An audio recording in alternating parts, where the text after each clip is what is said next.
Awesome. All right, guys, as usual, just raise your hands and I'll call on you for questions. All right, we'll start with Blake Topmeyer and then go to Gustavo.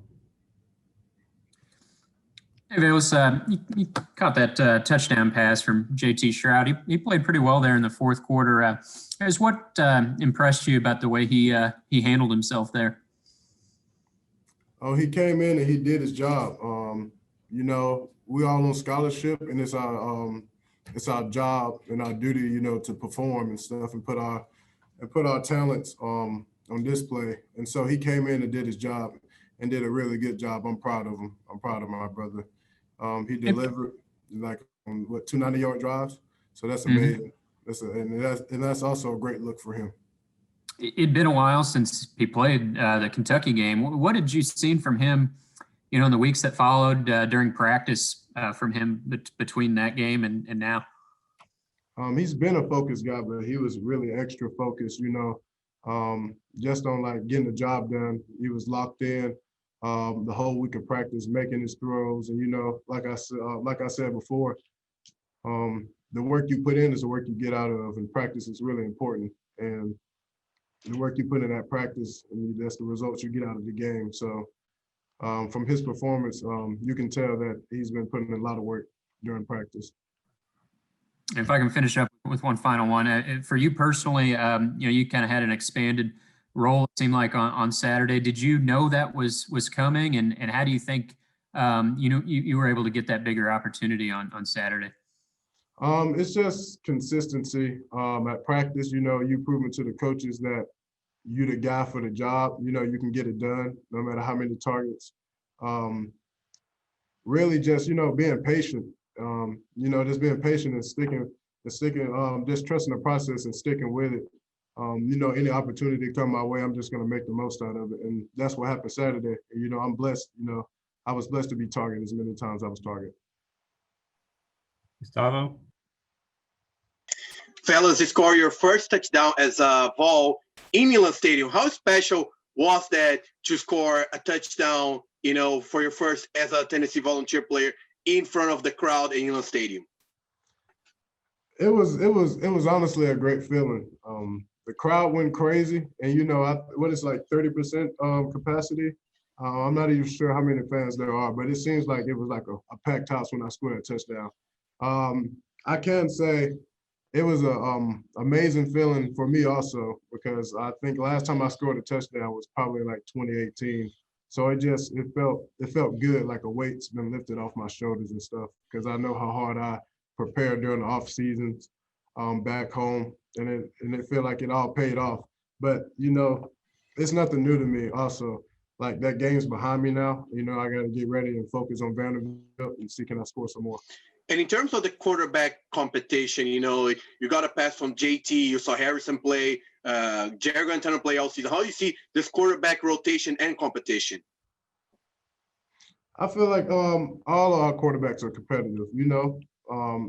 We're all fighting for starting position, but all those guys are competitive. They go out there and they give their best, and they're all great quarterbacks.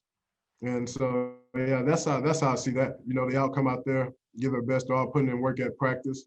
We get real competitive, because we're pushing to be the greatest. All right, we'll go to Brent Hubbs next. Yeah, I'm just curious how you talked about the having to have patience and kind of wait and to get those targets.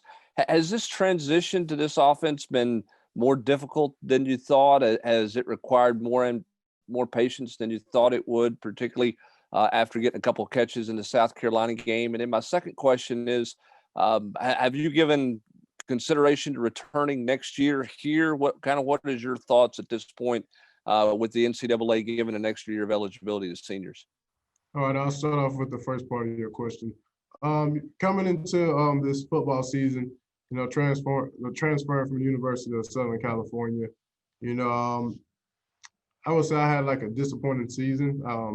My last year at USC with like 35 yards receiving on the season, but I came here looking for better opportunity. When anybody transferred, they're looking for a better opportunity, a better chance to put their yourself in position to get drafted high as possible. And so, can I be honest and say, was it a little discouraging? But yes, but that's the whole point of trusting the process, putting in your work.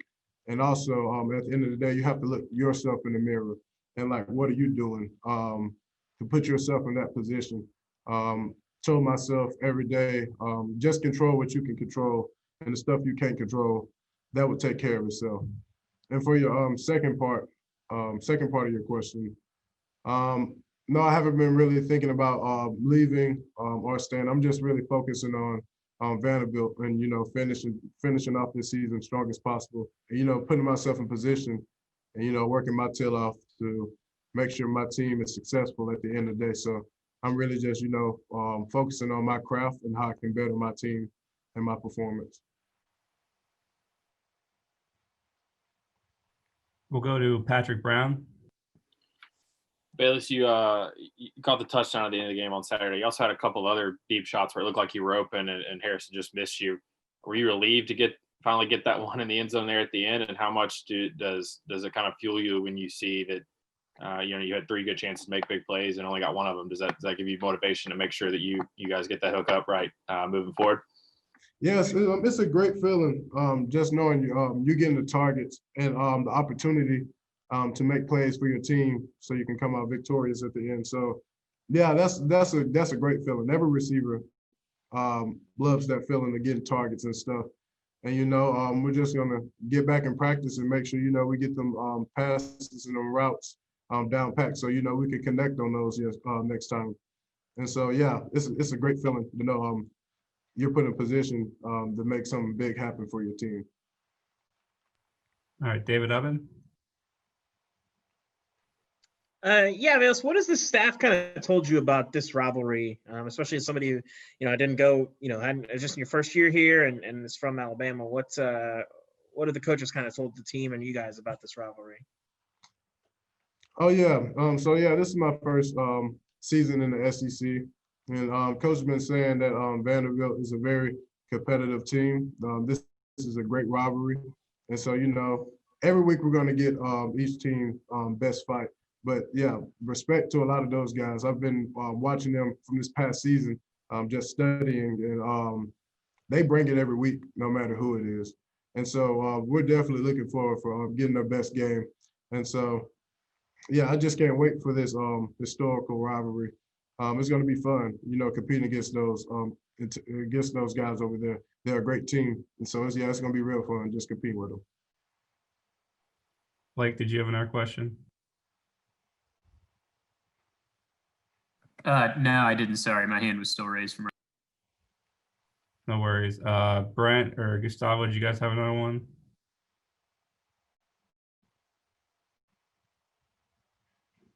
Let's go to Trey Wallace. Hey, Velus, what's it overall been like experience-wise dealing with COVID, the stop and go, the open dates, right after the Arkansas game or the Auburn game, and then kind of recharging and getting going again? What has that been like mentally for you, and also trying to stay active as much as possible? Honestly, I just, with the mindset I have, whether they're gonna cancel games or postpone games, I have to go in that mindset of each practice and every week, ready to play the opponent. And if the game is canceled, I have to figure out and find out what am I going to do as a player to help my team to be successful our next game. And just if a game canceled, just go back to the basics and work on my craft. And so, like, mentally, I mean, I'll say before the season, due to COVID, with the break and stuff like that, I would say it kind of slowed my process down, of like actually getting used to the system and stuff, because it wasn't like in person. So I had to, I was at home trying to, figure the routes and stuff on my own, but thankful that we had fall camp. And I really learned a lot, and caught up on a lot when I got. So, it's just really that's trusting the process and everything, You know, just staying ready if you're having a game or not. And if you're not having a game, you know, what can I do to get myself better? That bye week will have. So yeah, that's been my mindset. And at a follow up, being from Mobile, what was it like having all the family? And we're going back to the Auburn game, but Mhm. having a bunch of family in attendance at the Auburn game. I know, you out in California, it's tough for all your family to get out there and watch you play. So, what has that been like having your support system be able to come watch you this year without having to travel 2,000 miles? It's been an amazing feeling. Yeah, I can go back in time and I remember the times when I was at USC, and you know, family members probably can catch the game they can catch the last game at the end of the season. That's the only game they could catch. I mean, and you know, probably just seeing my family, what 1 or 2 times a year, and me now being at Tennessee, nearly 7 hours away. It's like a great feeling, you know, especially at the Auburn game. I had a lot of family members in attendance, and it's like no other feeling, you know, to know that your family, your love and support is in the stands watching you, and, you know, just seeing them after the game and be able to go home also. It's no other feeling, and it definitely juices you up also. And I feel like it's nothing like a home feeling and your support system right there. So that probably also plays a part of my performance, if I'm being honest with you. You know, it just feels good to, you know, have your family in the stands cheering for you and stuff like that. That's a really big part, especially being away from home for like 4 years. So it's no other feeling like it. All right, we got time for one more with Velus. David, do you have one more? Yes. David Ubben, did you have another question or no?